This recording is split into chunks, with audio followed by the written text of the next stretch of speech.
Okay, hi everyone. Good morning. Okay, so as I told you, okay, for today, okay, I do GM to explain the question that you asked, and if have time, I will discuss the question that you get last time in the library. Okay, so I just received so far two question. Bukan two question lah. Two person who give me question. So the first one is shown in the presented view here. Okay, so saya pun baru dapat tadi saja soalan ni. So kita baca sama-sama lah. Okay, diagram 5 in the answer space on page 20 shows a few polygons drawn on a Cartesian plane. Okay, list two pairs of polygon which are congruent. So you said diagram 5. This is diagram 5. Okay. And the question asks you to state which of the question are congruent. Which triangles are congruent. Bukan triangle, sorry, polygon. Okay. Sorry, batuk sikit.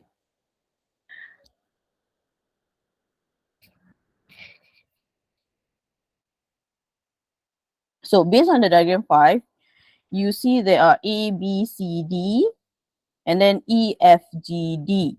Okay. Itu adalah quadrilateral, but it is different in size. So of course it is not congruent. So for congruent, you must know it is same size, same shape. Okay. Inside it, you also can see triangles. There are triangles here, triangle here. Here is also triangle, triangle. So for the triangle, we can see pair of congruent. Okay, congruent shape.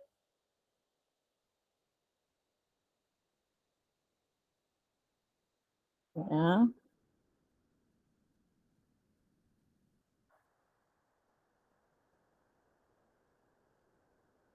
Okay, dia nak dua pasang. So,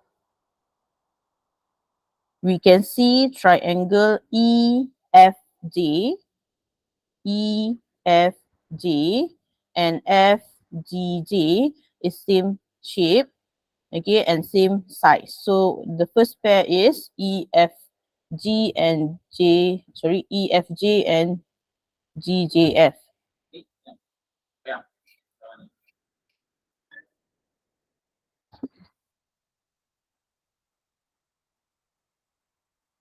This is the first pair. And the second pair here, we can see the smaller triangle EJD and also JGD.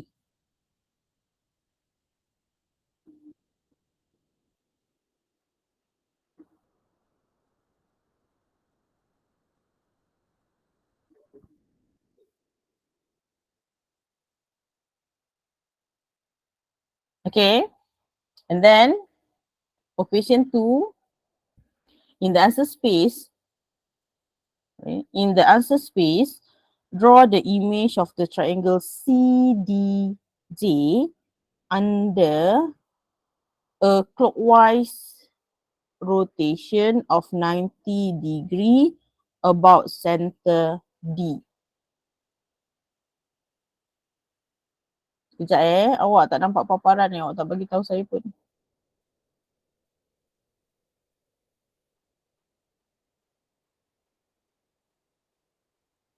Okay, semua boleh nampak kan paparannya?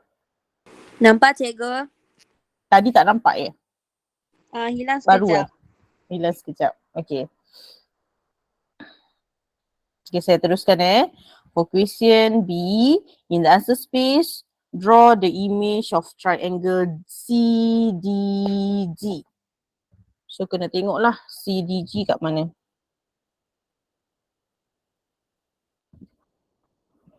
Okay, C, D, G. Okay, triangle yang ni lah. Ini pun satu pair lagi kalau awak perasan. This triangle and also this triangle is also congruent. Okay, so ada 3 jugalah boleh nampak. Okay, apa tadi soalan? Lupa pula. Clockwise rotation 90 degree, center D. So the center is here. And then at the center, okay, you can draw axis. So kita boleh nampak dengan jelas lah. Di mana dia nak kena pusing, putar. Okay. Tak lukis pun tak apa.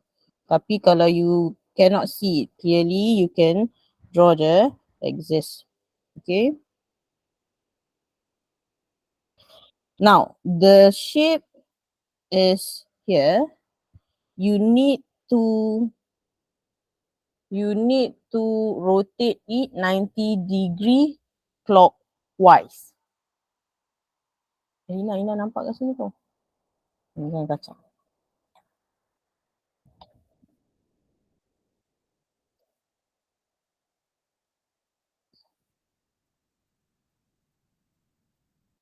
About center D. So clockwise is here. So you just need to rotate this. Tak boleh rotate pula. Macam mana nak rotate dia? Saya kena pusing macam ni kot. Okay, rotate dia macam ni dulu. And then tukar di sini. Okay, ini sebab saya guna digital. So saya boleh rotate begitu kan. What if kita kena rotate dia tanpa kita boleh pusing image? So how you do? Okay, you can count the number of box. Okay, for this point, okay, dia masih lagi di situlah for point apa tu D Okay, but for point G, dia naik kat sini 2, 2 and here is 3. So you pusingkan dia, the 2 will be here 2 and the 3 will be here 3. So the image of point G is here. And then for C, 2, 1, 2, and then 1, 2, 3, 4, 5, 6. So 1, 2, 1, 2, 3, 4, 5, 6 here.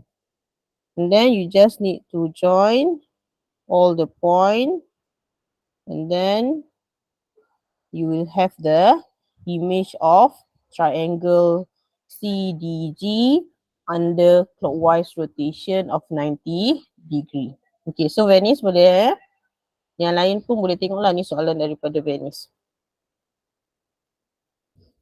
Boleh. Okay, next question C. For question C, triangle BCJ, kita kena tengoklah nanti triangle BCJ is the image of triangle EFJ. So kat sini kan, you must be careful, identify the image and object dengan betul. Okay, it said that BCJ is the image and the EFJ is the object. Okay, so terus label EF apa tadi? BCJ. B C mana C? CJ. This is the image. And then EFJ is the object. EFJ dia dah jadi makin kecil kan? EFJ. This is the bukan makin kecil, makin besar. Object. Under the combined transformation PQ. Combined transformation PQ. And then you need to describe in full the transformation. Okay, describe in full transformation. Dia bagi 5 markah kat sini. Okay. Selalunya kalau reflection kita ada 4 jenis kan? Ada 4 reflection. Reflection selalunya 2 markah. Because reflection dia you cuma kena sebut dia adalah reflection in the line. So reflection 1 markah, you give the name of the line 1 markah. Okay. Kalau rotation, usually it is 3 mark. Rotation 1 mark, degree clockwise or anti-clockwise 1 markah, center of rotation 1 mark. And then translation pun 2 markah selalunya. Sebut translation 1 markah, the vector of the translation another 1 mark. So reflection dengan translation 2 markah selalunya. Rotation 3 markah. Enlargement selalunya 3 markah. Enlargement with the scale factor berapa, at the center berapa, 3 markah. Okay. So yang ni 5 markah, 1 adalah 2 markah, 1 lagi 3 markah. So 3 plus 2 lah. Okay, so saya padam saya punya exist tadi. Okay.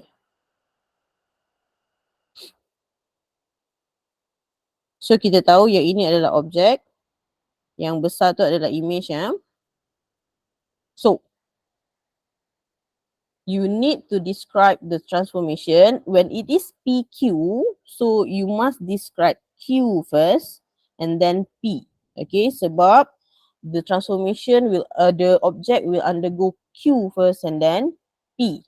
And for this question, dia mungkin ada beberapa jawapan yang boleh diterima. Okay, sama ada you nampak dia dah berbeza size, so mesti akan ada enlargement.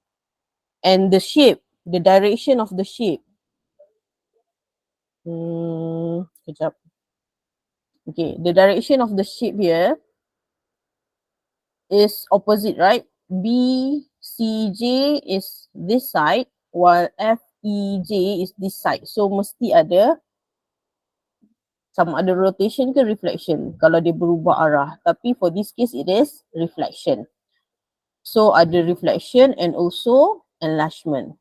Kenapa enlargement? Because size dia dah berbeza. So yang size berbeza hanya ada satu iaitu enlargement. Rotation, translation, reflection, size tak berubah.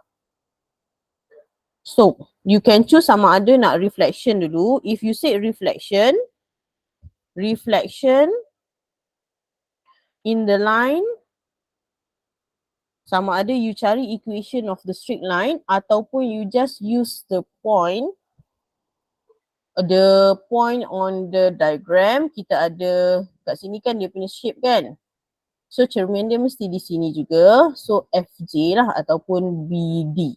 Okay, in the line BD. Kalau you nak namakan equation sendiri, you want to find the equation of the straight line, you kena tahu that this straight line is a vertical line where the value of x is always 3. So, Umi tak tahu kat mana Umar.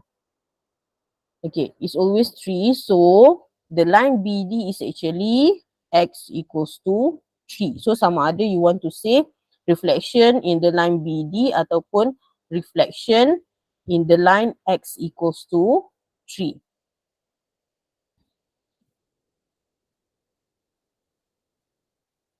Okay, so kat situ dah boleh dapat 2 markah lah. 1, 2. Okay, usually kita terus ambil point sajalah, tak payah pening-pening cari equation. And then if you use reflection first, that means the first image should be here. Okay, so from FEJ, they reflect become JEG. And then they enlarge, dia makin besar. And because there is one point, okay, ada satu point yang bertindih, iaitu point J. Okay. Okay, point J ni dia bertindih tau. So it is the center of enlargement. Okay, ataupun you boleh cari by drawing a straight line from every point. You lukis kat sini satu straight line.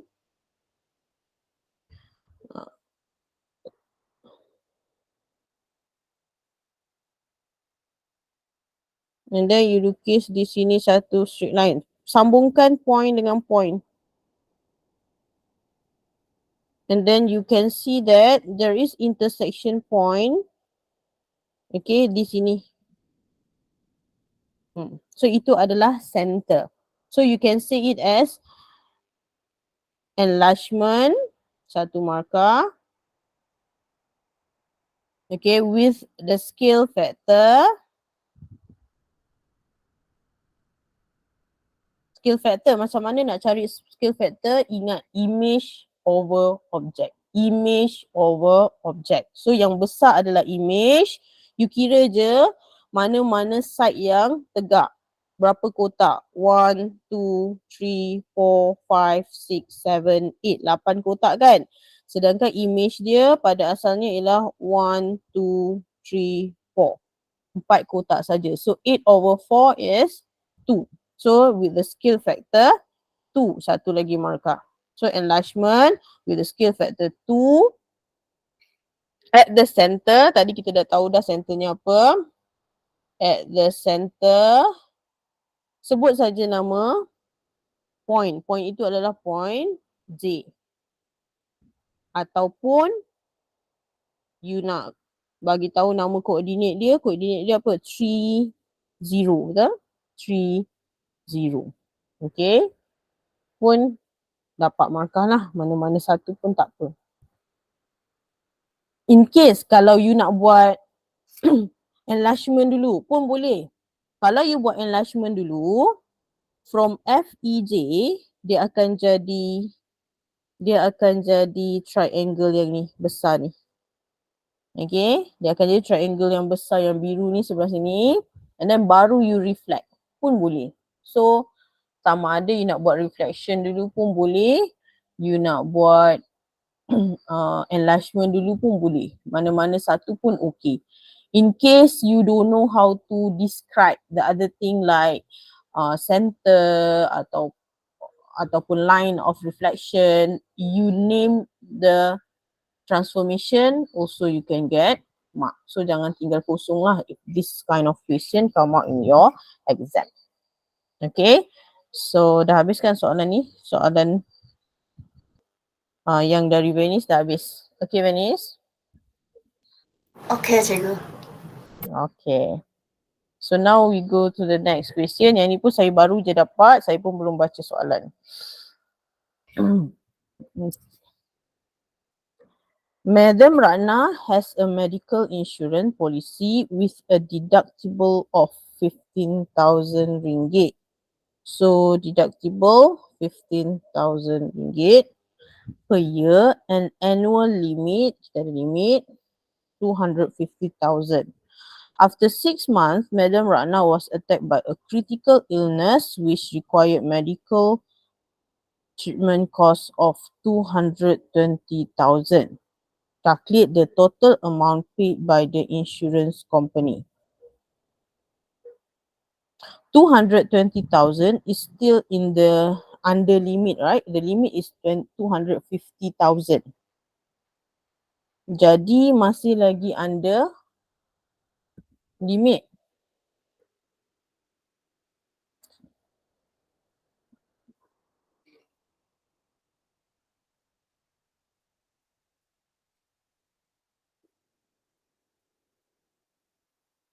And don't forget the deductible amount. Deductible amount is 15,000. So 220,000 minus 15,000. So the answer is 205,000. Deductible is the amount that you need to pay by yourself and the balance would be borne by the insurance company. So jawapan saya A.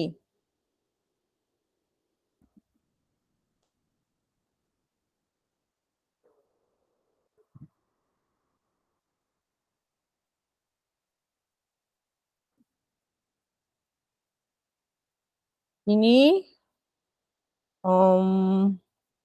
cost. Ini deductible. borne by the policy holder, while the amount here is borne by the insurance company.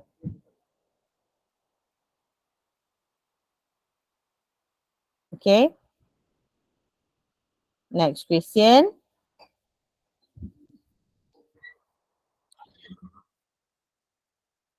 Okay. Saya rasa saya kenal soalan ni. Soalan ni ada yang saya pernah bagi sebelum ni kan. Okay, for your information, the set of the question, teacher Razila ambil daripada 2000 berapa 2000, saya tak ingat 2000 berapa, tapi this is KBSM punya syllabus. Okay, so you actually don't study this topic lah, to angles between the plane, the line and plane, or plane and plane. So sebenarnya tajuk ni you tak belajar lah, number 17. Diagram 5 shows a right prism ABCDEF with a rectangular ABCD, and then the question asks you to name the angle between plane AFB yang warna coklat ni, and the plane ABCD, tapak dia. So actually the answer is FAD lah, angle FAD. Antara you bayangkan you ada dua buku, satu buku yang ini, satu buku yang ini, you letak dia like this, so the angle between the two book is here. Okay, ataupun kayu ke apa ke, you bayangkan you letak begitu, so to find the angle between the two kayu tu, the papan ke apa ke, is this one, FAD. So answer ini, tapi yang ini you sebenarnya tak belajar lah, for your information only. Okay, so ada soalan lain tak yang mesej saya?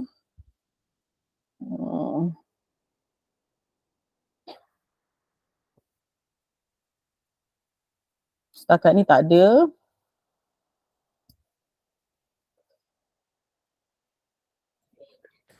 Jadi kalau tak ada soalan, saya nak bincang soalan yang saya bagi hari tu, soalan sekolah menengah agama. Okay, as I told you that GM ni are open to anyone, so you can join, and if you have something else to do, tak kisahlah kalau you nak leave, I also record the GM.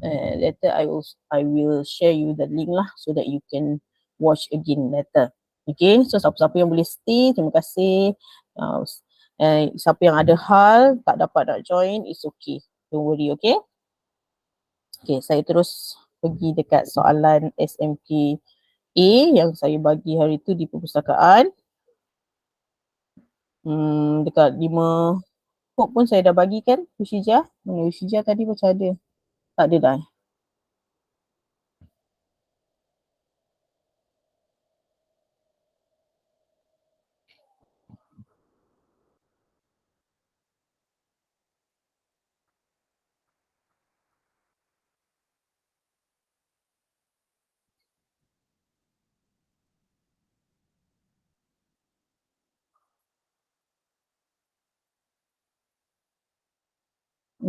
Saya lantik beberapa orang as co-host untuk bantu saya approve orang kalau ada orang nak masuk.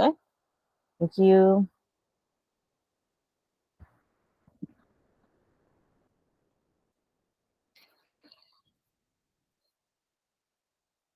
Kalau ada soalan boleh on mic and tanya je. Okay. For question number 1, given that A equals to 21, when B is 45 and C is 1/3. Express A in terms of B and C if A varies inversely as B and square of C. So, first step, when you read the relationship between A, B, C, A varies inversely as B and square of C, you must write in relation first. A varies inversely. Kalau inversely mesti ada 1/. Ingat, inverse mesti ada 1/. Kalau ada direct, you don't have to write the 1/. SB and the square of C. So kena baca betul-betul maklumat. Square of C maksudnya C square. Okay, after you write it in relation form with this sign, you can change it become equation K over AC square. And then you can substitute the values from the question to find the value of K, where A is 21, B is 45. Oh, saya tersalah. B dekat sini. Betul lah saya tersalah tulis kat sini. This is B. This is B. Okay, so 21. This is 45 and C is 1 over 3 square. Okay, so K equals to, yang ni pindah ke depan, 21 times 45, 1 over 3 square is 1 over 9 lah. Boleh terus selesaikan. So K is equals to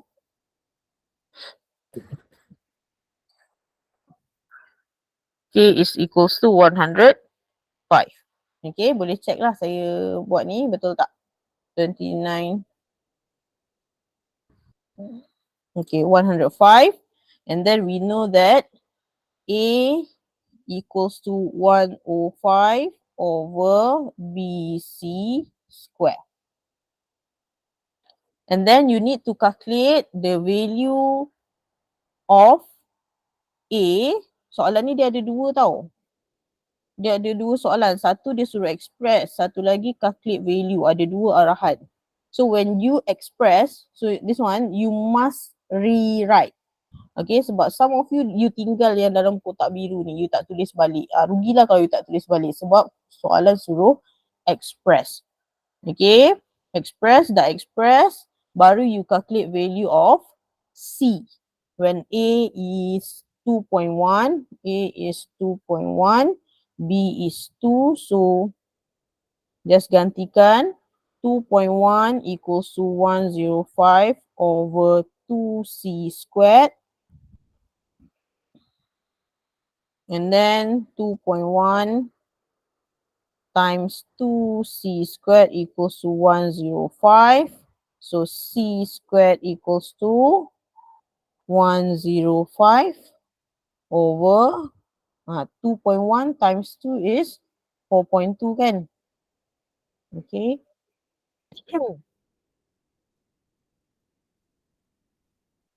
105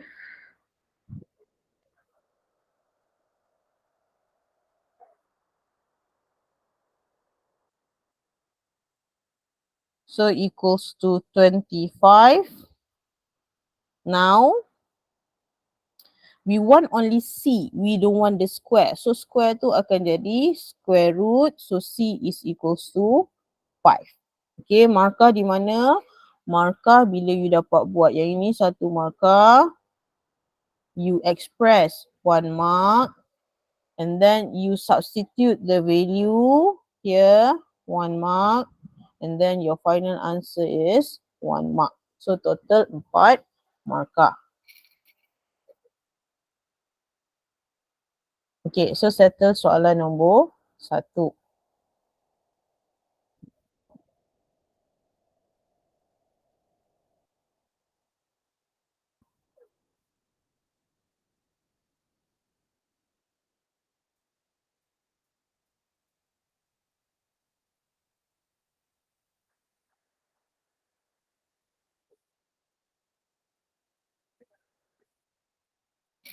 Okay, soalan number 2.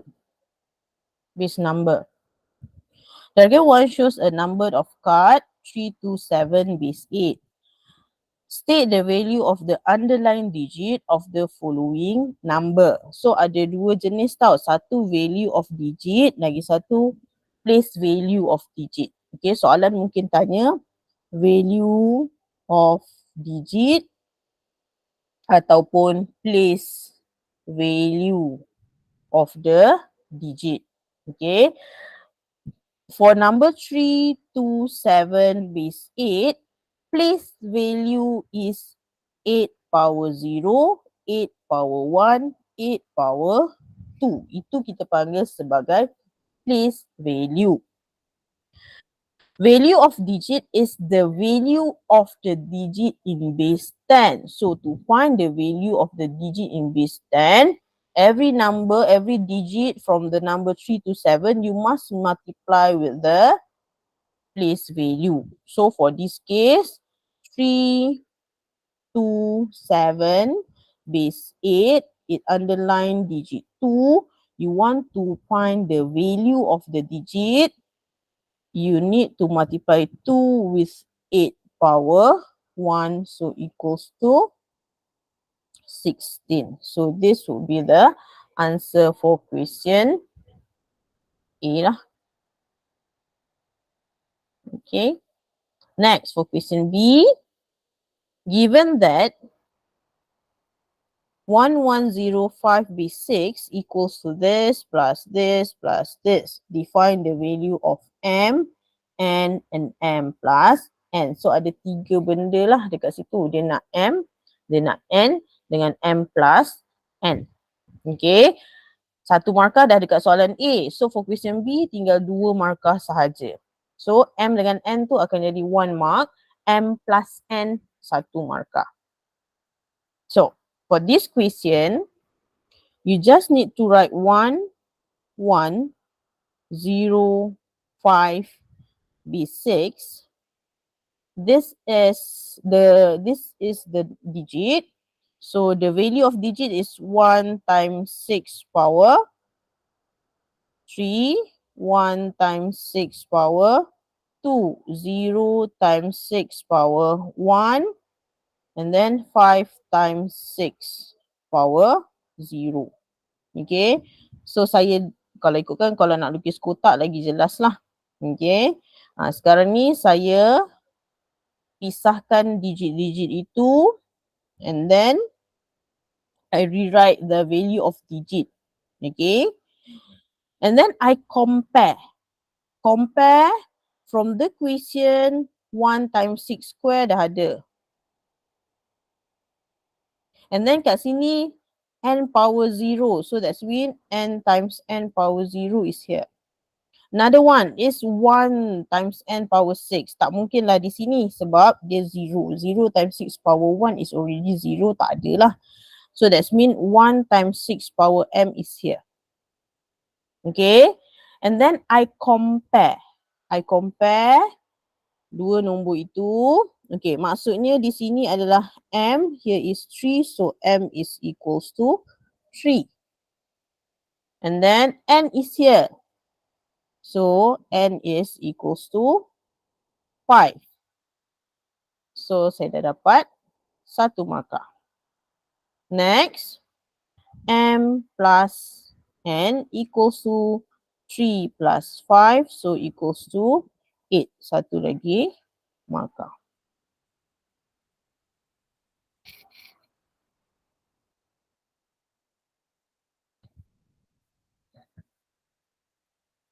Okay, question number 2, settle.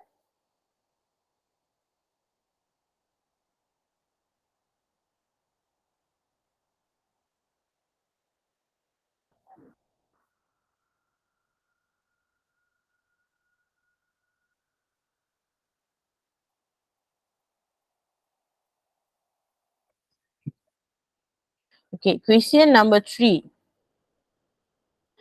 Sarah is an office worker in a city. Usually, Sarah will bring a water bottle with a volume of 1155 ml. One day, Sarah forgot to bring her water bottle to the office. However, Sarah found that in her office, there was a hemispherical cup shown in the diagram 2. How many cups of water does Sarah need to drink so that the total volume is the same as the total volume of the water bottle that she always drink? So maksudnya nak pastikan dia minum air yang sama macam selalu lah.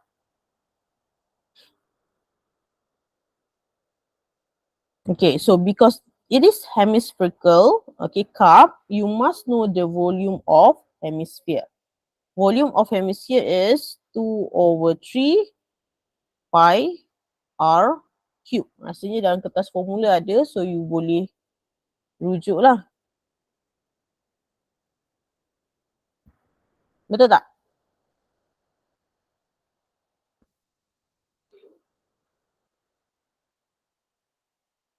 Two over 3 times pi times radius berapa?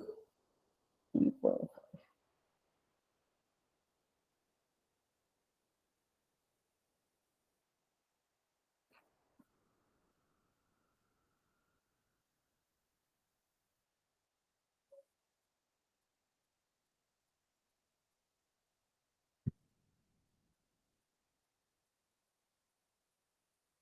Ada yang dah double check tak? Saya punya formula betul tak? Betul. Betul Okay, so kalau betul, okay lah. Okay, so cari volume of the cup. Okay, volume of the cup is 2 over 3 times 22 over 7 times R. Okay, because the diameter is 7, so 7 divide 2 equals to 3.5. So 3.5 cube. So you akan dapat jawapan cube. Saya dapat 539 over 6. Okay, you boleh double check jawapan saya. Saya pun tekan calculator je ni. Okay, and then because we want to find the number of cup, so we compare with the volume of water that she always drink. She always drink 1,155 ml. The cup is in cm cube.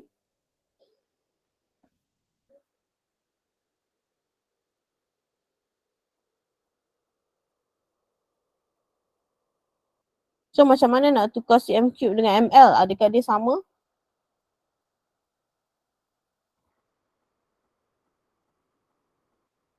Sama kan? 1 liter is Sama. dia sama. 1 liter is 1,000 ml, betul? 1 liter also is 1,000 centimeter cube, right? Dia sama. So kalau sama tak ada masalah. Kita boleh terus divide lah. Divide 539 over 6. Okay. So equals to 1155 over 6 over 6 over 539 times 6. Ataupun terus dia tekan calculator 1155 divide answer yang awak dapat tadi. Divide answer. So saya dapat 12.86.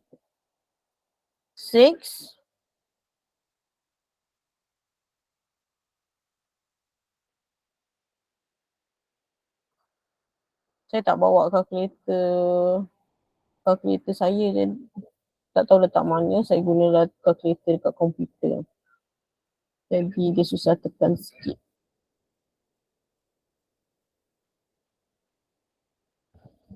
Okay, dapat decimal point kan? So, kalau dapat decimal point macam ni, okay, kita estimate dia sebab kita takkan jawab 12.86 cup. Kita akan tulis dia mesti more than 12 cup kan? So, kita tulislah 13 cups. Okay? Cikgu, Ya? Yeah? kalau 12.01 cup nak tulis 12 ke nak tulis 13? 13 juga sebab dia mesti lebih daripada 12. Okay. Terima kasih, Cikgu. Kan? Sebab for this case dia nak bilangan kan. Kalau you nak round off benda lain mungkin dia akan kurang lah. But for this case kena tambah ke atas. Okay. Next for question number 4.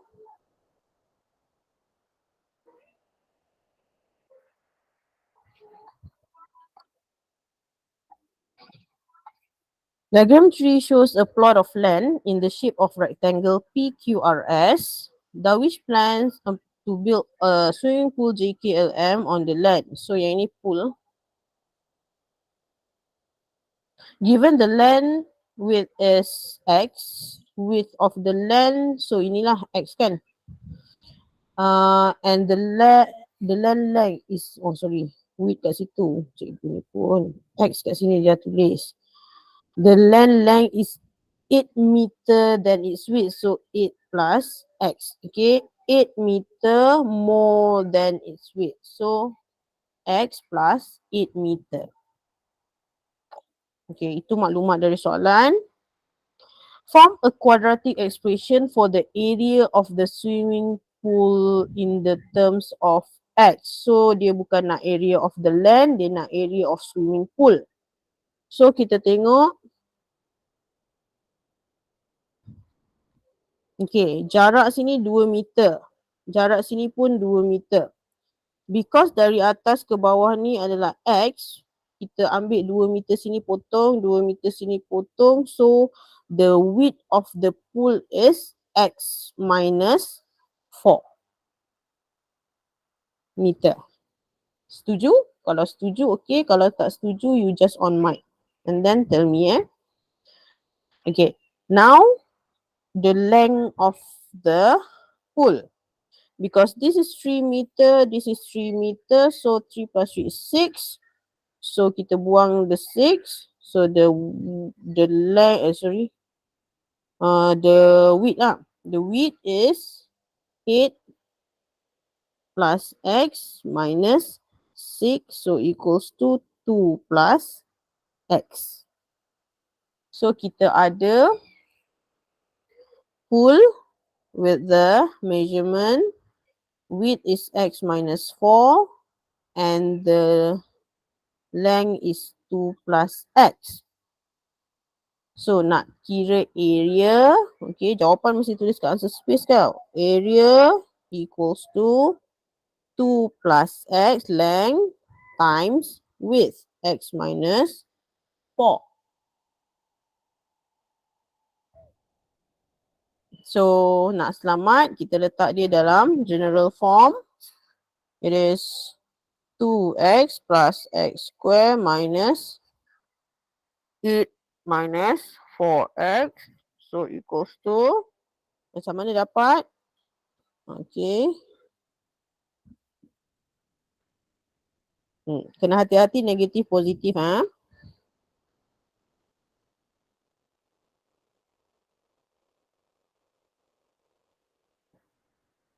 So x square minus 2x minus 8.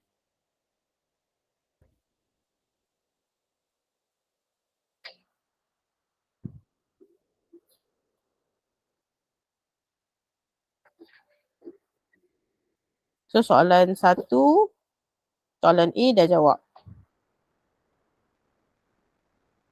Soalan B, given the area of the swimming pool is 72 centimeter square, calculate the value of X. Area of the swimming pool. Okay, so sebab area of the swimming pool, kita gunakan soalan 1 punya jawapan tadi. X square minus 2x minus 8 adalah area of the pool that we get from question A. And for question B, it tells you that the area of the swimming pool is 72. So, kita kena nyatakan dalam bentuk equation lah. Equals to 72. And then, kita jadikan dia equals to 0. X square minus 2x minus 8 minus 72 equals to 0. X square minus 2x minus 80 equals to 0. And then seterusnya mesti ada 2 bracket equal 0. And then you'll get your value of X.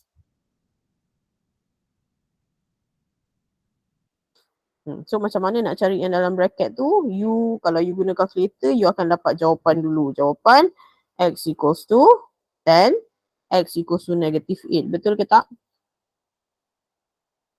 Betul. Kalau guna calculator akan dapat ni kan. Then macam mana you nak transfer inside the bracket? Make sure when you get positive value, when you transfer inside, dia akan jadi negative.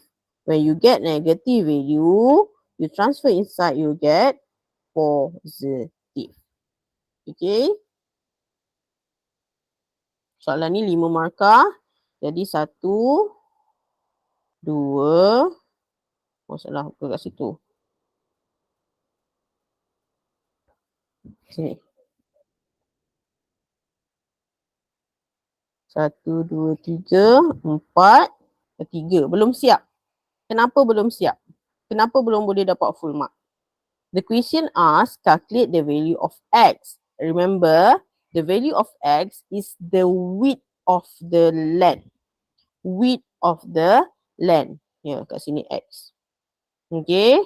Jadi mungkin tak x tu equals to negative 8. Ni untuk 2 ni you baru dapat 1 markah. Macam mana dapat 1 markah lagi? State your final answer. Okay, state your final answer. X equals to which value is more logic? 10. Yes, betul. Takkanlah ada with yang negatif pula. So, dekat sinilah dapat lagi 1 markah. Okay. Teacher, Yes. at the x equals to negative 8, I write no, can or not? Untuk final answer Ah. saya risau yang tanda tu bad mood. So you just put your final answer. Walaupun you tulis no kat situ, boleh you tulis no. After that nak selamat, you buatlah jawapan akhir juga. X equals to what? Tambah sikit lagi. Okay. Saya risau sebab yang menanda ni dia ramai. Orang berbeza-beza. Saya risau yang tu nanti dia bad mood ke apa ke, dia tak nak bagi markah kat situ ke.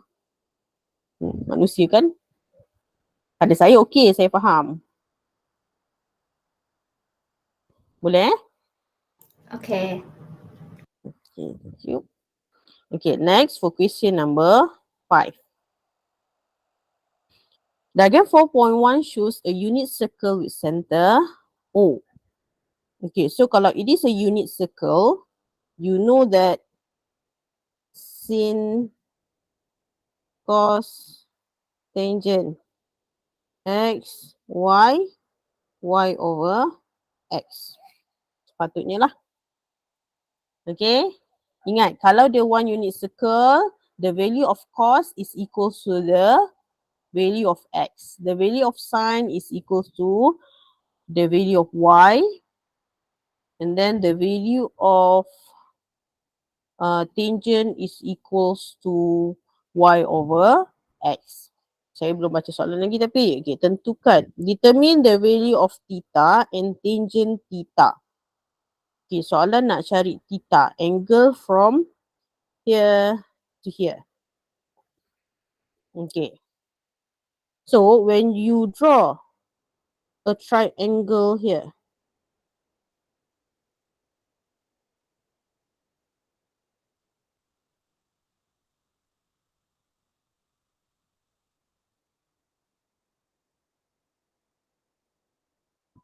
saya tekan calculator sekejap.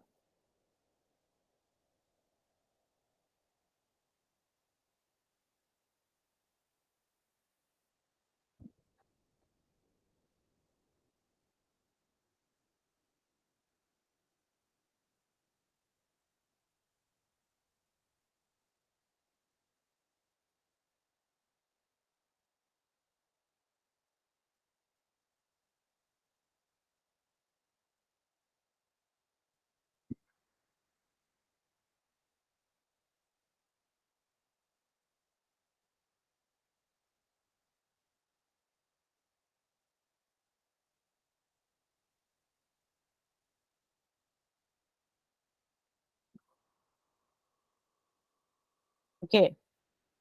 So macam saya sebut tadi dekat sini, dah take note kan yang ni kan?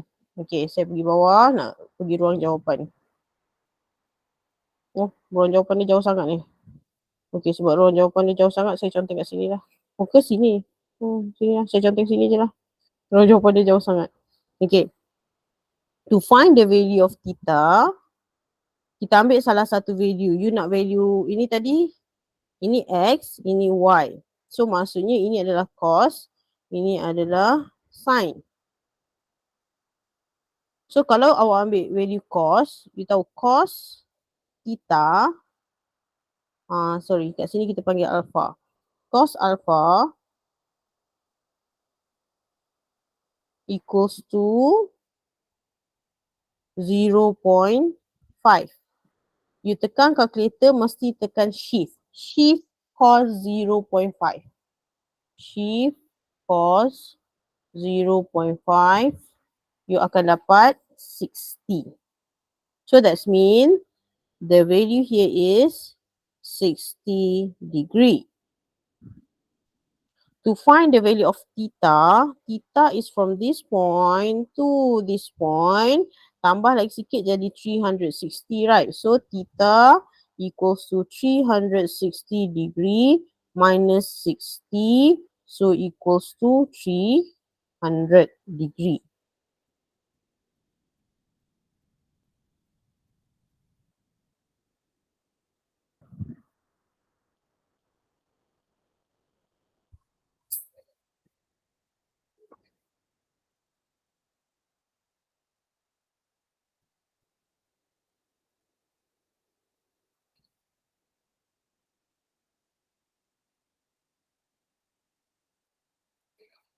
Okay, bila dah dapat, you nak cari tangent theta. Tangent theta sama ada you guna formula yang saya bagi tadi ataupun terus je tekan calculator, you dah tahu kan theta is 300 kan.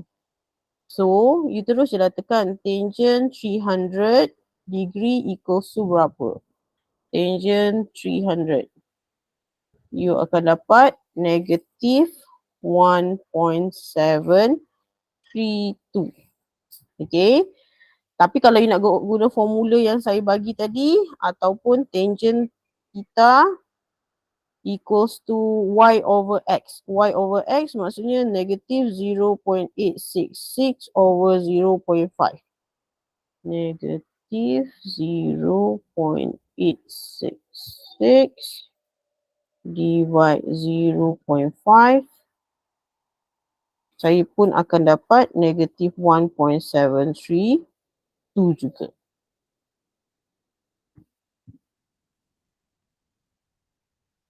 Okay.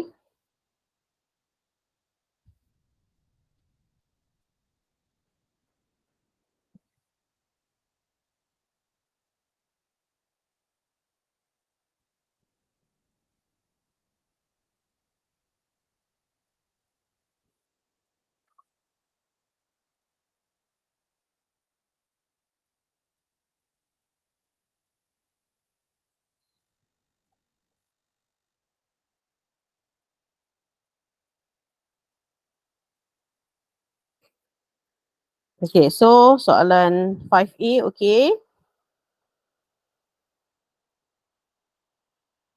Okay, next. 5B.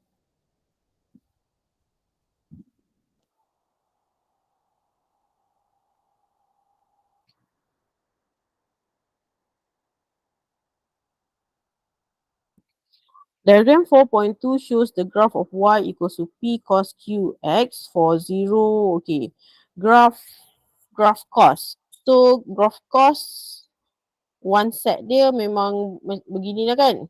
Kalau graph sin dia akan naik, turun, naik. Like this. This is graph sin. Ni graph cos. Graph apa lagi satu tu? Tangent. Tangent dia akan naik and then dia akan sambung balik macam tu. Okay, itu graph tangent. So you kena tahulah tiga-tiga type of graph. Now because this is graph cos, you tahu dia bentuknya begini. This is from 0 to 360. From 0 to 360. Dan dia punya amplitude, dia punya minimum point. Minimum point dia ialah berapa? Ingat tak?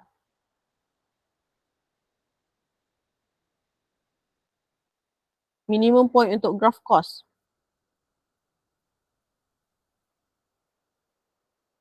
Minimum point is negative 1. Macam mana nak tahu? Sebab dia sampai 360, tengah-tengah dia mesti adalah, kalau you tak hafal lah, kalau you tak hafal cara dia, you ingat 0 to 360 bentuk dia like this, mangkuk ni. And then tengah-tengah dia mesti 180 kan. So you try lah tekan cos 180. You akan dapat negative 1. So sepatutnya dekat sini, usually dia punya basic graph adalah negative 1. Okay, dan angle dia sepatutnya sampai 360. Kat sini 360. Tapi awak nampak dia kat sini 90. Kat sini sepatutnya negative 3 tapi jadi dia sepatutnya negative 1. But it is negative 3. So you nampak beza lah dekat situ. Okay. Jadi apa kaitan dengan equation? P is amplitude. Amplitude maksudnya you tengok jarak ketinggian dia, jarak maksimum dengan garisan simetri. Tengah ni adalah garisan simetri dia. Garisan simetri selalunya jarak dia 1. Sebab tu kat sini negative 1. Jaraknya 1 sebab tu 1. Tapi for this question, jarak dia 3. This is 3. Negative 3. So P is equals to 3. Okay. Sepatutnya maksimum dia adalah 1, minimum dia adalah negative 1. Tapi dalam gambar yang diberi in diagram 4.2, the diagram shows that the maximum is 3, the minimum is negative 3. That's mean the P dia akan tambah satu nombor dekat equation, 3 kat depan. Kalau 2 dia akan jadi 2 lah kat sini. Kalau 2 cos, dia akan jadi 2. Kalau 5 cos kat sini 5. Okay. Okay, settle P and then X. X adalah yang multiply dengan angle kan. QX. Jadi usually it is 360. Sekarang dia 90. So macam mana QX tu nak jadi 360 semula?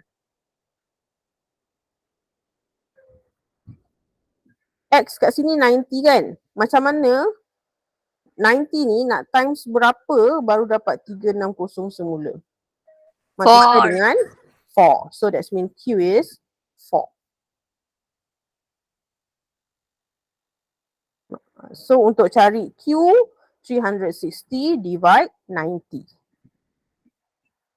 Okay, settle. Yang B. Sekarang dah soalan 6. So siapa-siapa yang ada hal, I don't mind if you want to go out. Okay, I'll share the link of the recording later. Siapa yang dah free sekarang, kalau kawan-kawan dah free sekarang, ajak dia orang masuk pun okay. Okay, next for question number 6. Determine whether the compound statement below is true or false. A regular pentagon has 5 sides or 6 vertices. So you kena check. Kat sini ada 2 sentence, 2 statement. Satu, regular pentagon has 5 sides. Is it true or false? Pentagon. So it is actually true. Tapi you mungkin tak tahu kalau you tak hafal nama dia. Kan hari tu ada yang salah, nama saja salah. Triangle, quadrilateral, pentagon, hexagon, heptagon, octagon, nonagon, decagon. Semua kena tahu. Yang mana satu 3-sided, 4-sided, 5-sided, 6-sided. Okay, kena hafal yang itu. Pentagon is 5-sided. Okay, so maksudnya the first statement is true. Or 6 vertices. So kalau dia ada 5 side, dia ada berapa vertices? 1, 2, 3, 4, 5 juga.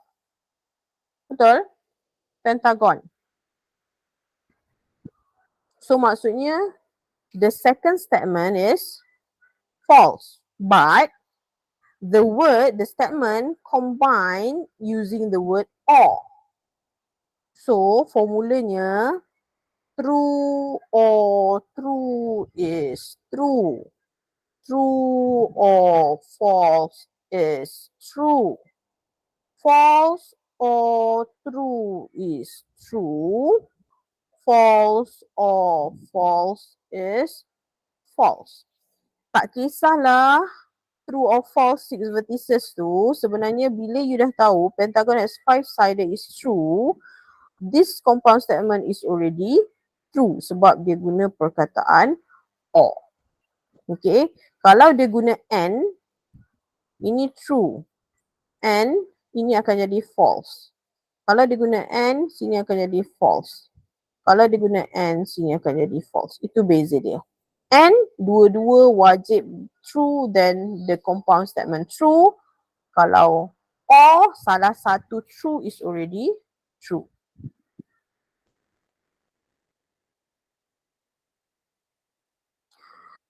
Make an appropriate implication based on the following pair of implication.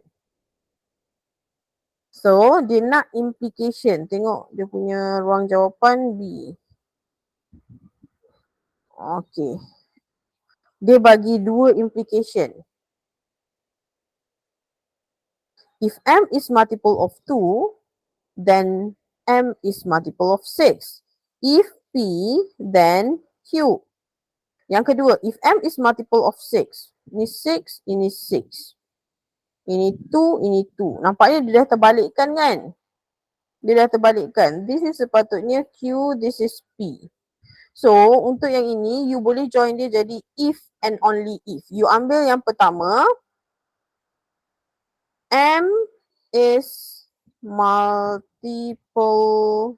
of 2, tambah saja perkataan if and only if. Ambil yang belakang pula. If and only if M is multiple of 6. Selalunya soalan bagi dalam bentuk ini, you kena tulis dua implication. But for this question, it give you two implication.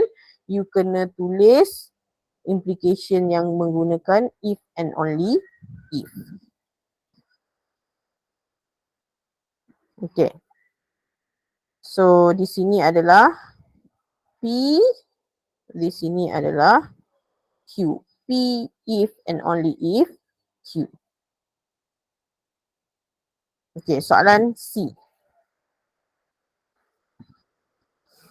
Determine whether the argument below valid and sound. If it is not, justify your answer. Okay, because this is deductive argument, to know whether it is valid or not valid. Macam mana nak tahu dia sound or not sound? Tengok truth value dulu ke tengok shape dulu? Dia punya form. Ingat tak? All A, B. Cikgu ni pun tulis lain, cakap lain. B. Lepas tu je, C is A, C is B. Lepas tu je, if P then Q. Q is true, P is true. Bukan? P is true, Q is true. Form 1, form 2, form 3. Kalau tak hafal, sila rujuk balik. Okay. If 2 is a factor of 4, then 4 is divisible by 2. If 2 is a factor of 4, then 4 is divisible by 2. Ini true. 4 is divisible by 2. True. 2 is a factor of 4. True. Semua true. So, apa jawapannya?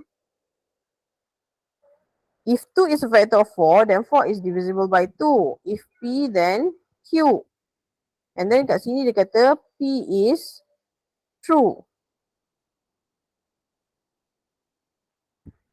Kat sini dia kata, oh ni bukan P awak. 4 adalah Q. Ini P adalah 2, Q adalah 4. So, sebab kat sini 4, so ini adalah Q. Q is true. Ini 2 kan? So, P is true. So, ini kalau dia true tu, dia adalah form 2. Tapi cuba awak check balik. Betul ke dia form 2? Ada buku teks dah tak ada? Ada lagi kan buku teks kan? Muka surat berapa? Form 4. Tajuk form 4 lah. Tajuk form 4 Ke tak ada notanya? Ada notanya. Ingat tak?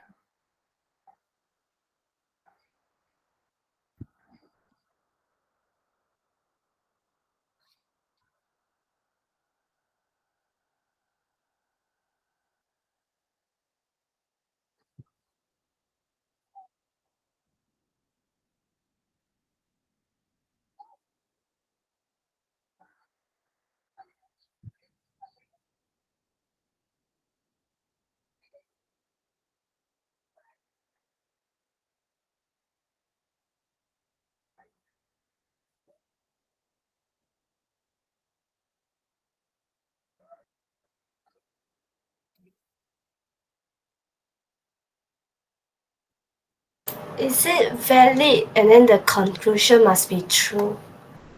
Valid conclusion must be true. Tapi sekarang saya nak tahu bentuk form dia. Adakah dia follow? Adakah dia follow bentuk form yang betul? Tidak. Tidak.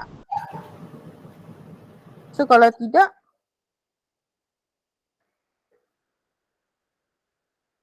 adalah dia, adakah dia valid?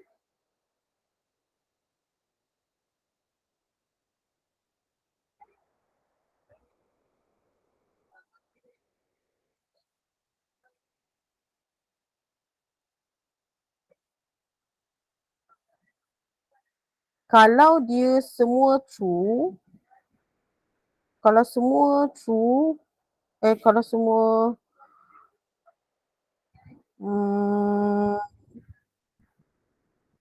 kalau nak tahu dia valid atau tidak, dia based on the form. Adakah form dia betul? If P then Q is true, P is true. Adakah dia form 2 yang betul? Yang ni tadi form 1 ni saya tulis tak habis. Tak ingat. Ni nota Form 1, all A are B. C is A, C is B. Form 2. If P then Q. Mula-mula dia mesti P dulu. P is true, baru kita kata Q is true. Form 3. If P then Q. Yang ini baru Q dulu. Q bukan Q, not Q. Kalau dalam buku teks saya tulis not Q is true. Maksudnya Q tu salah lah, not true. Then not P is true. Ini adalah form dia. Sekarang ni, soalan ni, dia kata P or if P then Q, dah betul dah.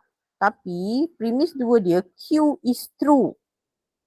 Conclusion P is true.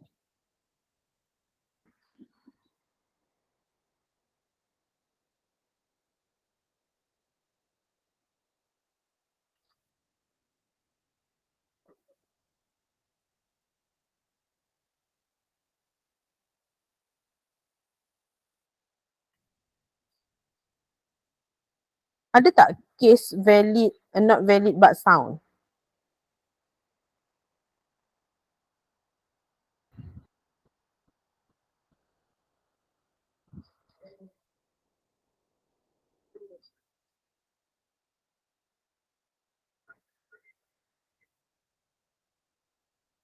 Dia kalau nak sound, dia semua kena true baru dia sound. Tapi kalau dia not valid, adakah dia boleh dikira sebagai sound? Invalid, not sound. Dia yang ini not valid awak sebabnya form dia salah. For this case dia dah already not valid. Sebab, kenapa not valid? Sebab sepatutnya P is true, Q is true. Tapi kat sini dia Q is true, P is true. Susunan dia dah salah. Kalau susunan salah, terus not valid.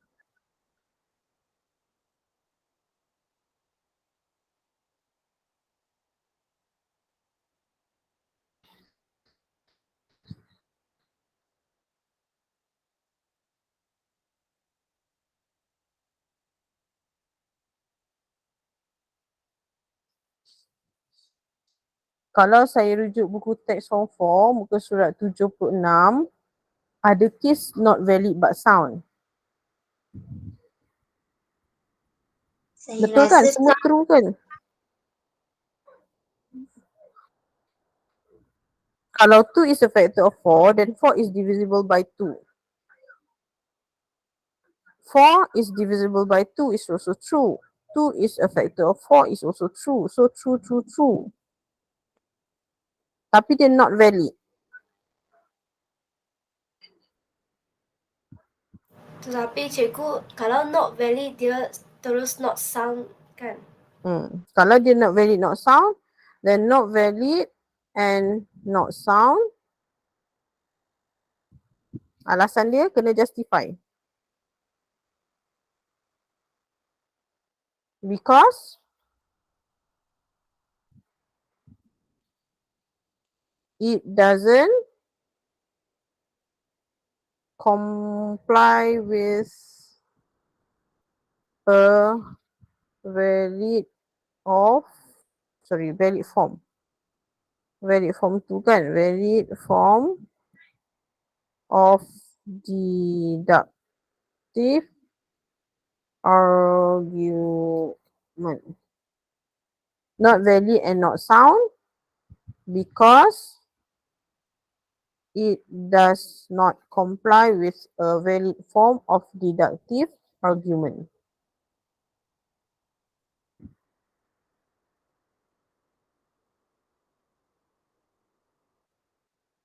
Sebab tu kena hafal form dia. Form 1, form 2, form 3. CA, CB, PQ, QP. CA, CB, PQ, QP. Yang ketiga tu mesti not. Dia akan ada tanda not equals to. Tapi kalau yang form 2 tu dia agree dengan statement yang pertama. Okay. Next.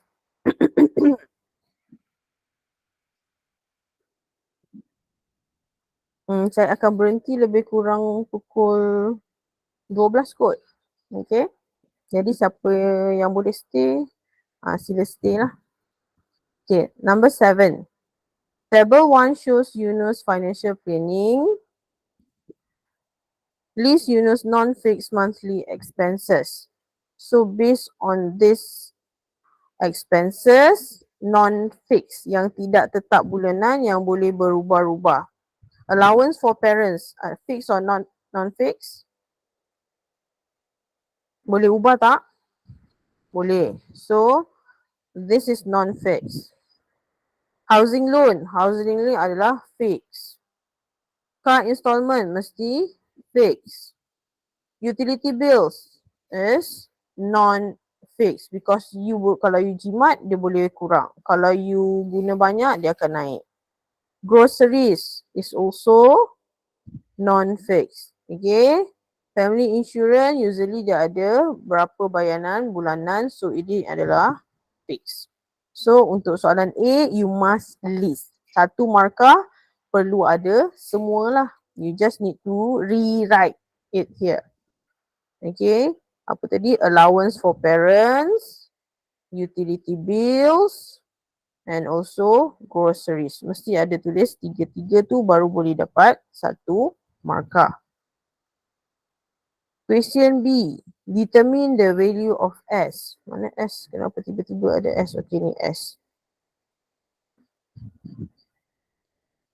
Macam mana nak cari S? Okay, you boleh gunakan maklumat dari sini. 10% from monthly income. 10% from monthly income. So,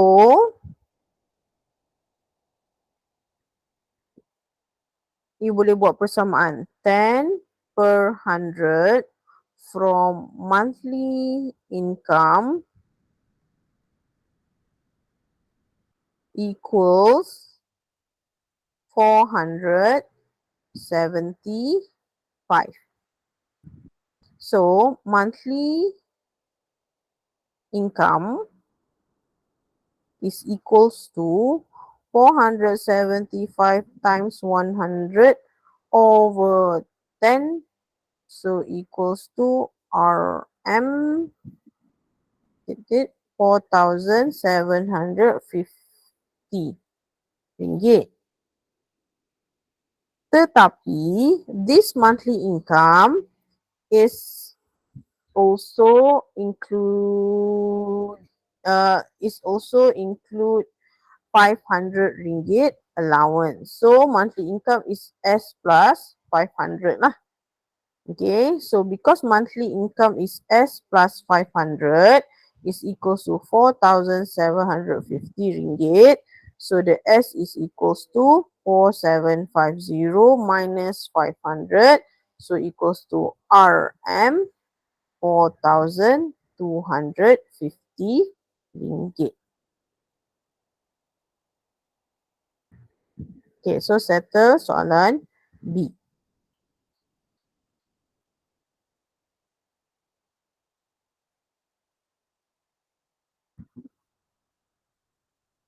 Next, question number 8. Diagram 5 below shows P, Q, T and RS are arcs of two different circles but having the same center. So you can see there are smaller circle and also larger circle. So the larger circle, the radius equals to 21. Okay, the larger one, the radius is 21 daripada O sampai S. While the smaller circle, the radius is 14.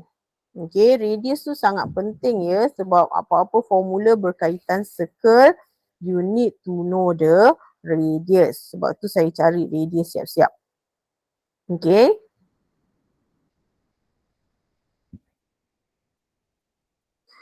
By using pi equals 22 over 7, calculate the perimeter in centimeter of the whole diagram.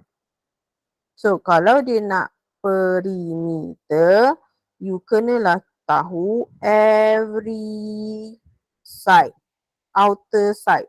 Okay, 1, 2, 3, 4, 5. So, 5 ukuran you must know.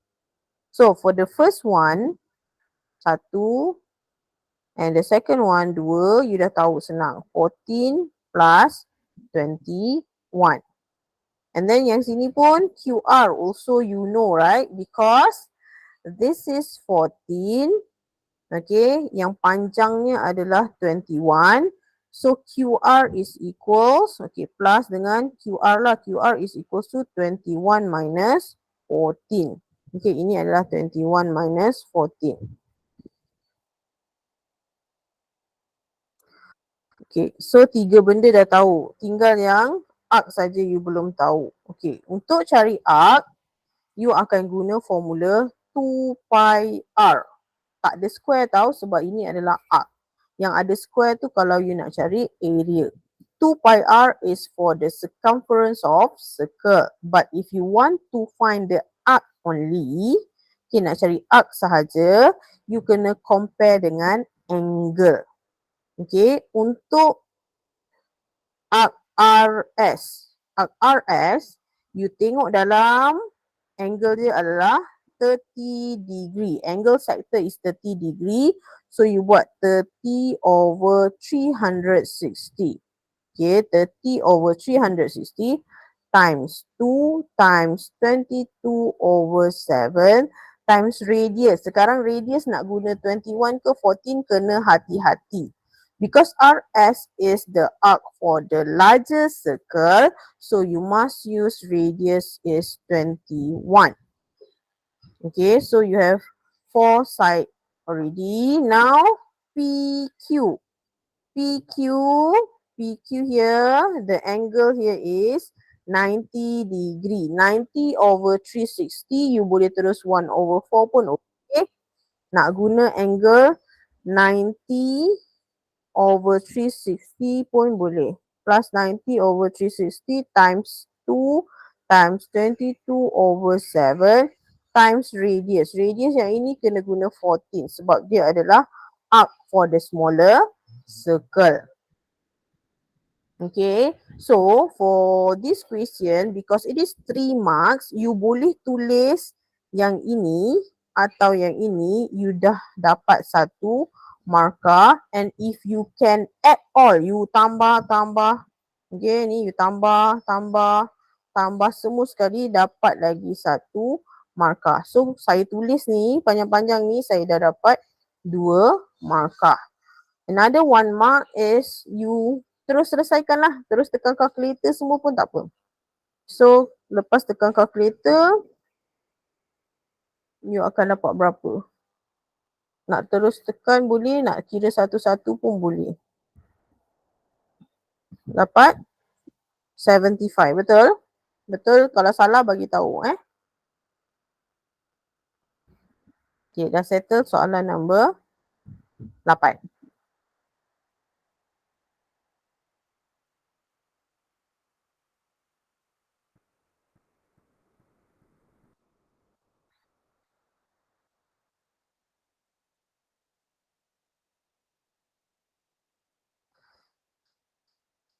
Okay, next question number 9. Diagram 6 shows 2 parallel lines AB and CD. The gradient of the straight line CD is 3 over 2. Okay, ni dah masuk straight line dah ni. Saya suka tajuk ni. Okay, AB and CD are parallel. So, AB dengan CD parallel. So, bila dia sebut parallel, saya dah tahu dah. Gradient untuk AB mestilah sama dengan gradient untuk CD. Because for a parallel lines, a pair of parallel lines, the gradient are equals. And it said that the gradient of CD is 3 over 2. So, maksudnya gradient AB also 3 over 2. State the line that parallel to the straight line BC. Okay, soalan 1. Line that parallel with the straight line BC.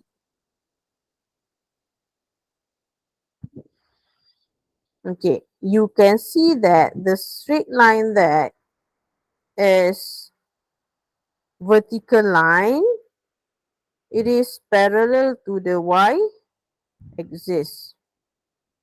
Okay, parallel to the y-axis. So, jawapan sepatutnya kat sini adalah y-axis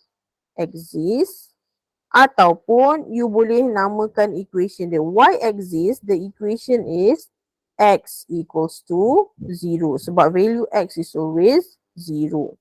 So, ataupun or x, line x equals to 0. So, 1 markah. Next, give the equation of the straight line BC. BC. Okay. Yang ini x equal to 0. Ini x equals to berapa? Okay. You nampak tak dekat B ni, x dia adalah negative 2. So, ini adalah x equals to negative 2 lah. Equation dia adalah x equals negative 2. Okay, next question. State the y-intercept of the straight line CD. Okay, CD. Y-intercept, that's mean dia nak cari value kat sini. Okay, to find the y-intercept, you must have the equation of the straight line. So, equation of straight line is y equals to mx plus c. For this case, you already know that the gradient for CD is 3 over 2. and you already know 1 point. Kat sini dah tahu dah 1 point dia. Ini adalah negative 2, 0. So, you boleh guna cara ni jugalah. Y equals to mx plus c. When x equals to negative 2, the y is 0. M dia tadi adalah apa? 3/2. So, 0 equals to 3/2 times negative 2 plus c. 0 equals to negative 3 plus c. So, c equals to 3. C adalah y-intercept. Terus dapat jawapan. Ataupun cara lain gunakan formula gradient yang m equals to negative y-intercept. Yang ini rasanya ada dalam kertas formula diberi. Over x-intercept. Kenapa boleh guna yang ini? Sebab, tengok balik gambar. This is y-intercept. This is x-intercept. You know that x-intercept is negative 2. But you don't know what is the y-intercept. X-intercept is negative 2. M dah tahu 3/2.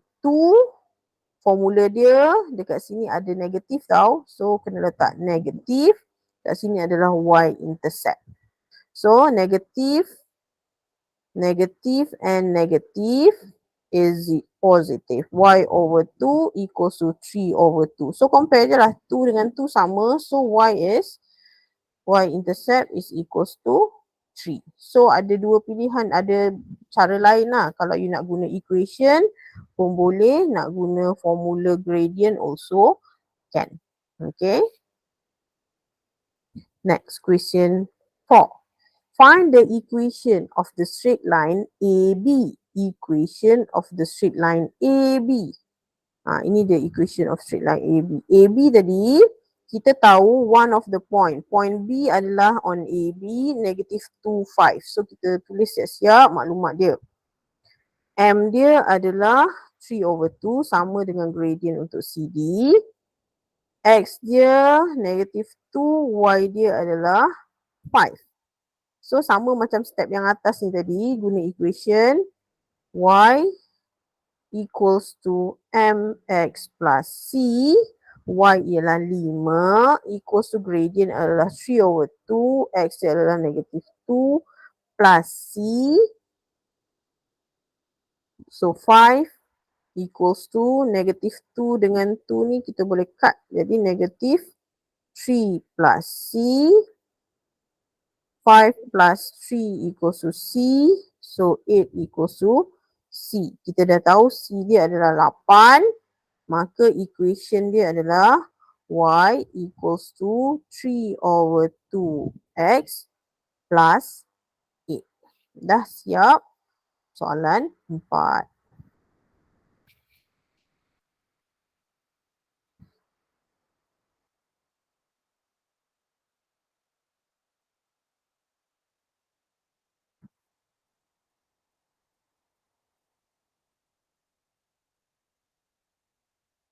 Okay, next. Teacher, Yes. the things to do, I keluar first ah. Oh, okay, it's okay. Thank you, teacher. You're welcome. Okay, number 10. Diagram 7 shows two rectangles BCDE and EFGH.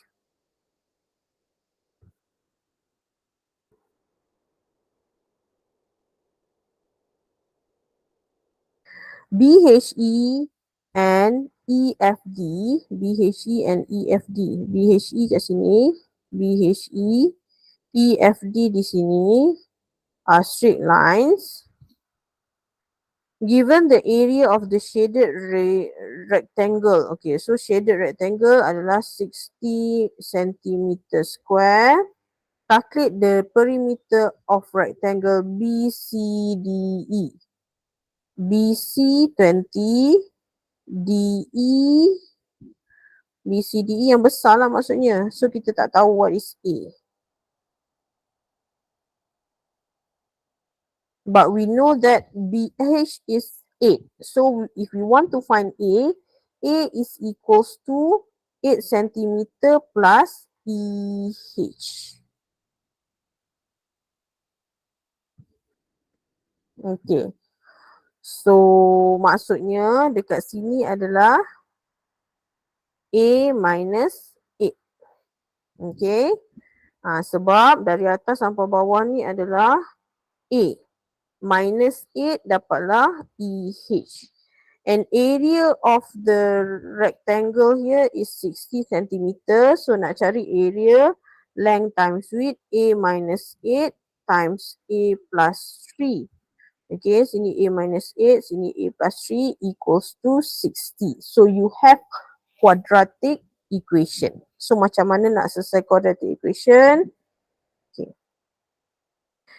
A plus 3 times A minus 8 equals to 60. First, make it equals to 0.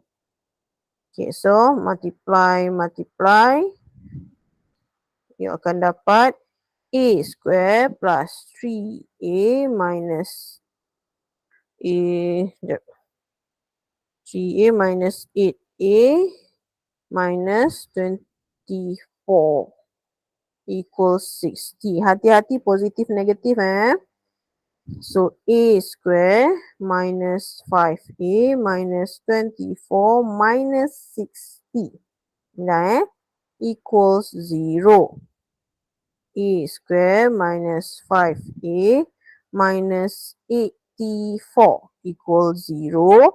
Bila dah jadi general form, you must have 2 bracket equals 0. And then when you press calculator, you will have A equals what and A equals what. Boleh buat kan? Okay, so agaknya berapa A yang you dapat?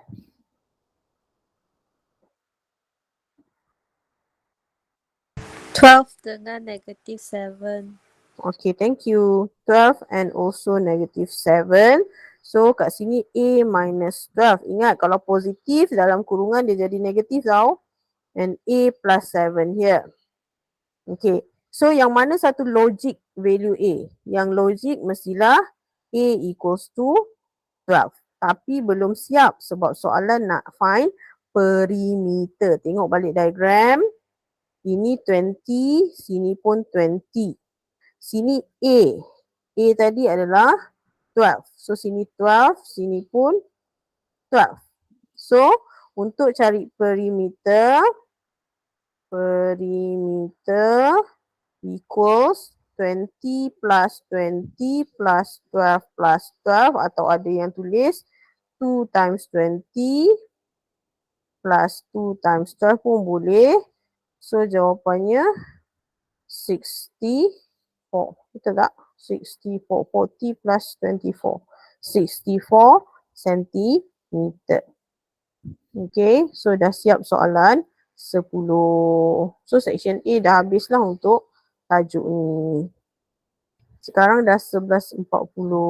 Saya kata tadi lebih kurang pukul 12. Tapi sebab section A dah habis, saya nak tanyalah. Ada yang nak teruskan ke sampai pukul 12 ataupun we stop at section A only? Soalan Arab.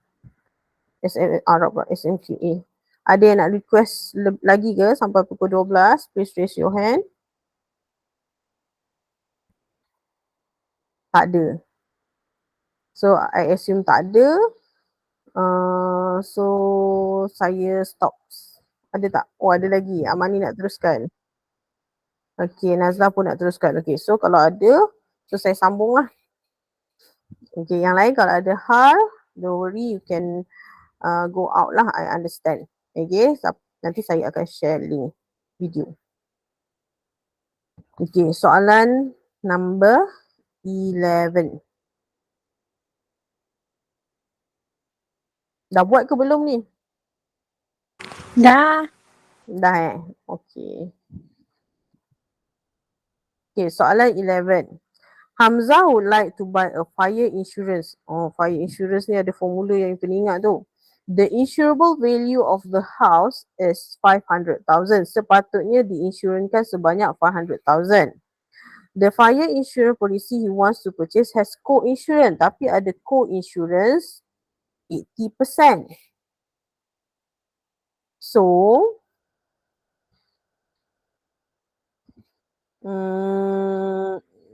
deductible, okay ni deductible kena buat dulu. Deductible is 5,000. So maksudnya the amount okay yang sepatutnya adalah 80% of 500,000 untuk soalan belum baca lagi. State the amount of insurance. Ni lah yang saya nak sebut. Insurance that should be taken is, okay, sepatutnya rumah dia adalah 500,000. 500,000. Tapi because we have co-insurance of 80%, so the insurable value is 80% only. So kira dapat berapa? Betul tak 400,000? Tadi yang dah buat tadi dapat tak? 400,000 jawapan A. Dapat cikgu. Okay, bagus. Itu dapat satu markah. Next, question B. Hamzah house has been burned and suffered a total of 250,000 loss. Calculate the compensation payment that Hamzah will receive if he insures his house with the amount of 250,000. Calculate the value of co-insurance penalty. Okay, jadi sekarang ni situasinya sepatutnya Hamzah pay 400,000 untuk cover the full house lah. Okay, rumah tu. But he insures only 250,000. So, dia takkan dapat full 250,000 daripada insurance company. Jadi, ada formula untuk kira. Ingat tak muka surat berapa formula tu? Buku teks. Dia warna, tapak dia warna apa warna kuning ke warna merah? Warna pink. 87. Ya, 87 Kejap saya buka. Awak pun boleh buka lah awak punya buku teks. Okay. Okay, warna pink dia punya base dia. So, you akan guna formula number 2.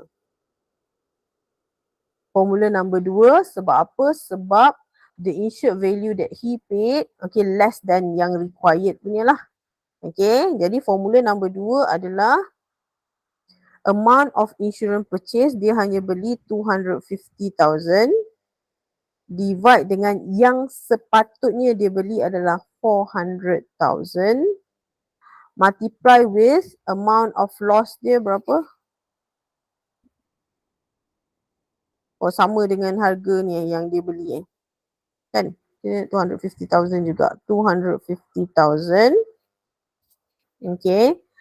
And then minus. Yang ini kena kira. Lepas tu jangan lupa dia ada deductible tadi of 5,000 minus 5,000. So you kira ni you akan dapat RM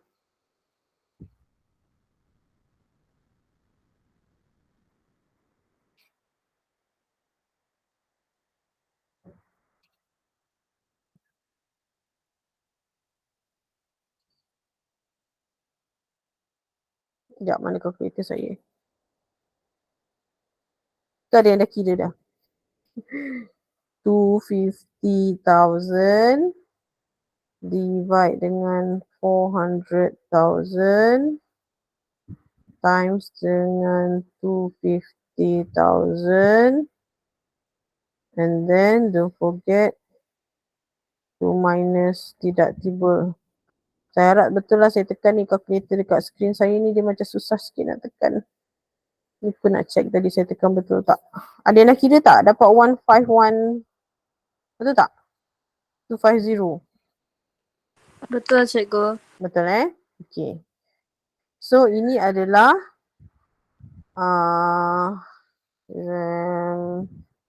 compensation that he will receive.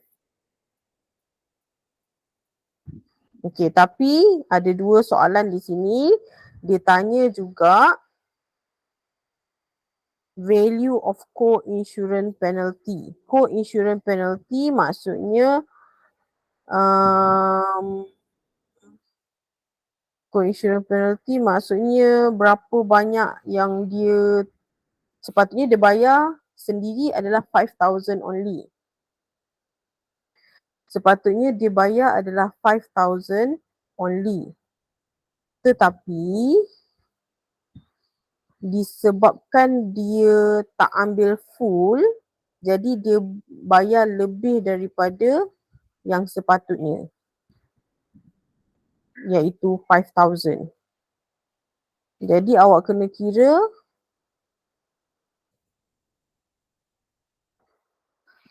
dia rugi tadi berapa? 250,000 kan? Co-insurance penalty Co-insurance penalty.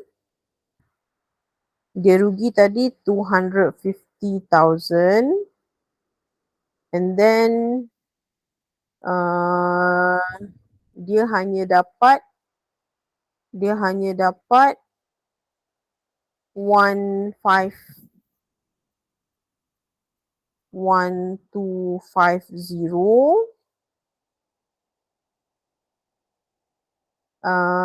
dan dia memang sepatutnya bayar 5,000 deductible. Sekejap saya kira. Mana calculator tadi? So 151,250 25,250,000 minus minus 5.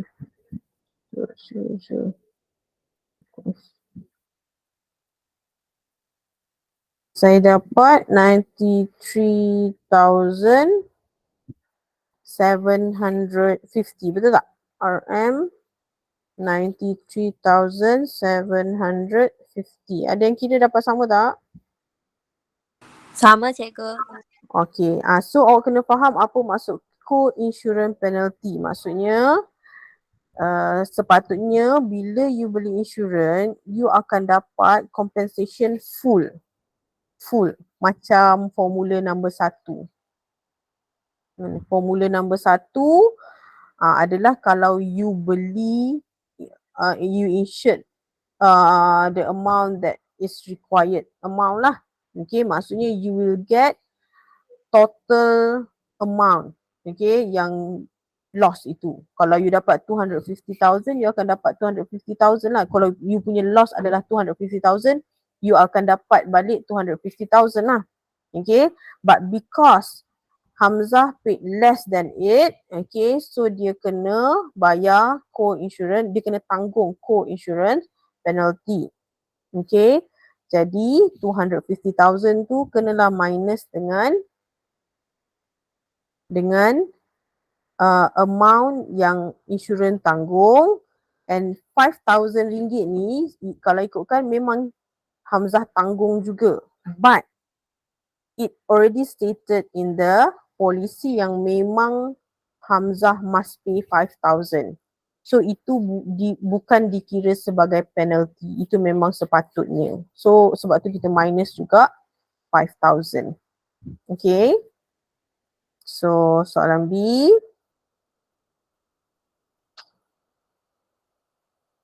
The yearly income of Amir was 72,099 ringgit, including a total of 6,600 allowance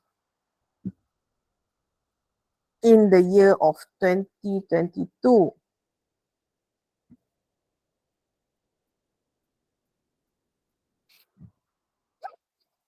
He donate a total of 500 donation. Ini tajuk teks rasanya. Okay, income tax. Donation ni adalah tax exemption. Tax exemption to a government approved charity organisation. He claimed 9,000 tax relief. So ini tax relief. 2,500 for life insurance, tax relief, ni tax relief, tax relief. 800 medical insurance, tax relief. And 2,500 ni pun tax relief. 840 ringgit adalah rebate, tax rebate. Okay, so you kena kenal pastilah. Itu tax exemption ke, tax rebate ke, tax relief ke. Rebate tu discount tau. Calculate the chargeable income for Encik Amir. Chargeable income adalah amount, the total income 72,099 ringgit minus tax exemption. Tapi dia kena minus allowance juga. Okay, sebab allowance tak dikira sebagai chargeable income. So minus dulu allowance. And then minus dengan tax exemption 500 only. And then ada minus tax relief. Tax relief adalah 9,000 minus 2,500 minus 800 minus 2,500. For this case dia tak cakap ada limit. So kita kira assume semualah. Andai kata dia kata andai kata the question said that insurance limit is 2,000, so tak boleh lah tolak 2,500 even though he paid 2,500 sebab dia ada limit. Okay, for this question no limit, so kita minus je semua. Okay, so dah minus dapat RM. Ada yang dah kira tak? Betul ke jawapannya 50,199? Betul cikgu. Betul Betul Betul Berapa tadi? 50. 50,199 ringgit. Okay, itu adalah chargeable income. Saya tak minus apa? Saya tak minus 840 sebab 840 bukan tax relief, bukan tax exemption. Itu adalah discount, will be minus at the end later. Okay, dia adalah discount akan minus kemudian sekali. Calculate the income tax to be paid. Okay, so nak calculate income tax to be paid, kena tengok jadual. 50,199 is somewhere here. So the first basic tax dia adalah 1,800 for the first 50,000.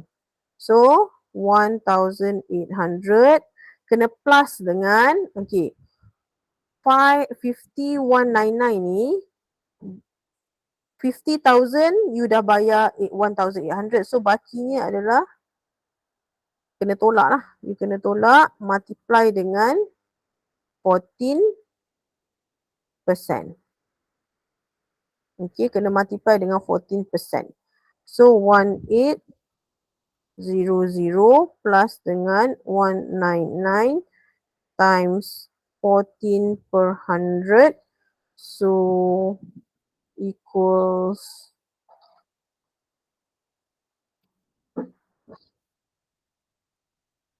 1800.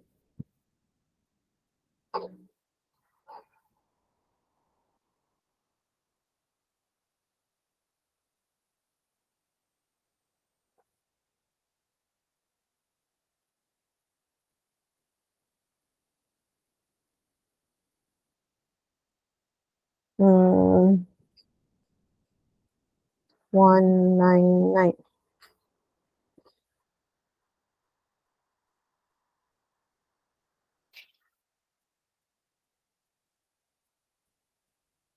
Betul ke dapat 1827.86? Betul cikgu.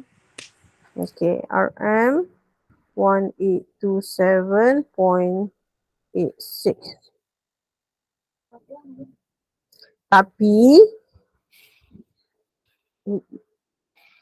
Tapi jangan tapi ini bukan the income tax to be paid yang ini belum minus discount lagi. Kita ada discount kan?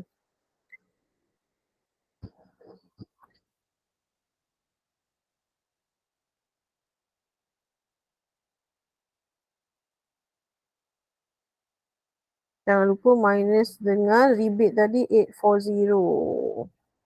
840 ringgit zakat tadi. So yang kena bayar ialah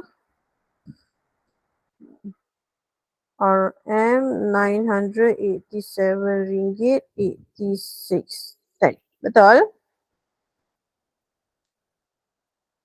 So sepatutnya dia bayar ni. Tapi because got tax rebate, so dapat discount lagi. So kena bayar 987 ringgit 86 sen. Cikgu, Ya? boleh tanya kenapa kena minus yang allowance? Kena minus yang allowance. Sekejap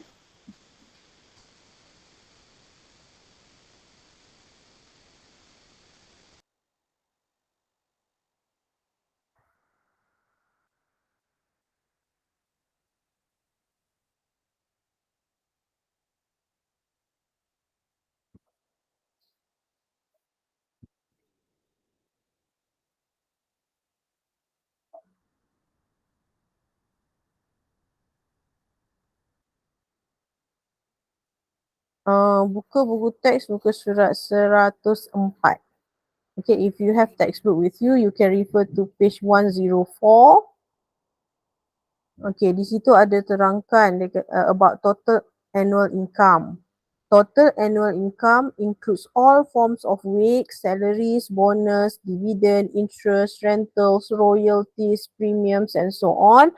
However, not all income received from the employer is taxable. For example, allowance tidak dikira sebagai annual income. Okay, subsidies housing untuk housing car and medical benefit juga tidak dikira sebagai income. So di sini I minus the 6,600 because it said that the 72,099 ringgit is the yearly income including 6,600 allowance. Kalau bonus dekat buku teks kata dikira sebagai annual income, tetapi dikira sebagai taxable income lah, tetapi allowance tidak dikira sebagai taxable incomes. Adakah saya menjawab soalan? Okay, thank you teacher. You're welcome. Okay, so dah pukul 12, soalan nombor 12 tak sempat. So thank you. Ada orang tak mesej Oh, mesti saya baru baca mesti awak. Jadi thank you for join my GM today. Okay, ada lain kali nak buat boleh je, you just tell me then we set time. Okay, so for question 12 until 17, I will find a time to do GM with you ataupun I will record and then send to you the link for you to check your answer. Okay, so any question before I dismiss the class? Ada tak? 10, 9, 8, 7, 6, tak ada Okay, thank you semua. You may leave the GM. Thank you teacher.